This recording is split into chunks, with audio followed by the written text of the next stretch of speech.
internal side, cuticle, cortex, and medulla. Okay, cuticle is work like a sheet of a hair. When we work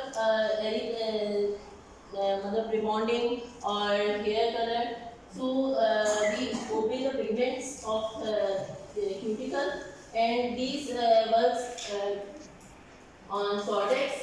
इसके अंदर आप देख सकते हैं ये वाला जो है हेयर आपको नजर आ रहा है एक बिल्कुल प्लेन नॉरिशिंग कंडीशन में, और दूसरा आपको नजर आ रहा है बिल्कुल रफ कंडीशन में। अगर जो है पिगमेंट्स ओपन रहते हैं और केमिकल बहुत हाई वर्क करता है तो खाली मेडुला कॉर्टेक्स की ही नहीं ब्रेकेज होती है बल्कि मेडुला में ही ब्रेकेज हो जाती है।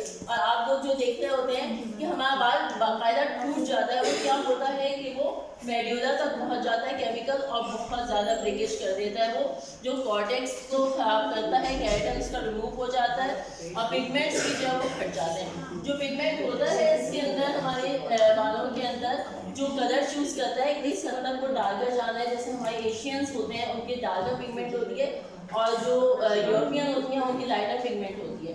तो ये मेलानिन पिगमेंट होता है हमारे बालों के अंदर जो ये डिसाइड करता है हमें जो कलर डाई करना है, वही हम मेलानिन पिगमेंट्स को जो है वो कम और ज़्यादा करके और एक नेचुरल शेड में जो है वो डिवाइड करते हैं। pH level of normal hair is 4.5 to 5.5 and nature of the hair is acidic.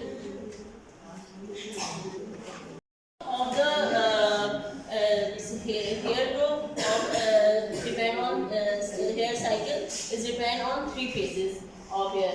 First phase is called anagen. anagen में जो है वो आपका एक हेयर जो होता है वो ग्रो होता है आपका इसके अंदर, और जो है वो बेबी हेयर्स होते हैं, सही है ना, स्टार्ट में जो आपके हेयर के अंदर कई सालों में जो है ना मतलब कि स्टे करते हैं जब तक आप बड़े हो रहे होते हैं। मगर जब एक एज में आ जाते हैं जैसे 25 और 26 की एज में आ जाते हैं तो कुछ मंथ बाद वो फ्यू वीक्स में जो है वो इसकी स्लो होनी शुरू हो जाती है ग्रोथ, और जो है वो आ जाता है कैटेजन लेवल में। तो ये कैटेजन फेज क्या आता है जिसमें जो है इसकी एक ग्रोथ स्लो हो जाती है और वो फिर आहिस्ता आहिस्ता करके और स्टॉप हो जाता है। अब इसको जो है ट्रांजिशनल फेज भी कहते हैं। उसके बाद स्टार्ट होता है फॉलिकल इसके अंदर श्रिंक होना शुरू हो जाते हैं आपके।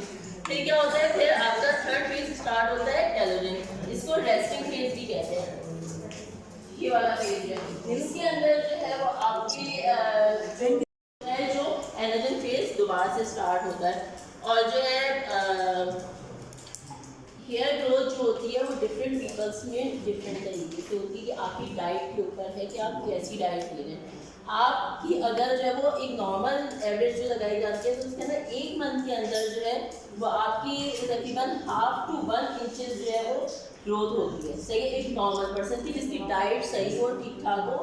और जो है अगर किसी की डाइट जैसे ओल्डर एज होती जाती है तो वो कम होती चली जाती है, यहाँ तक के बहुत सारे लोगों की बिल्कुल स्लो हो जाती है। मगर ये नहीं होता, आपके पास हमारे पास बहुत सारे क्लाइंट आते हैं कहते भाई 15 दिन के अंदर हमारी जो ये वाइट हेयर निकलना शुरू हो गया, तो ऐसा नॉर्मल है, सही है। ओके, थैंक यू आप लोगों को सब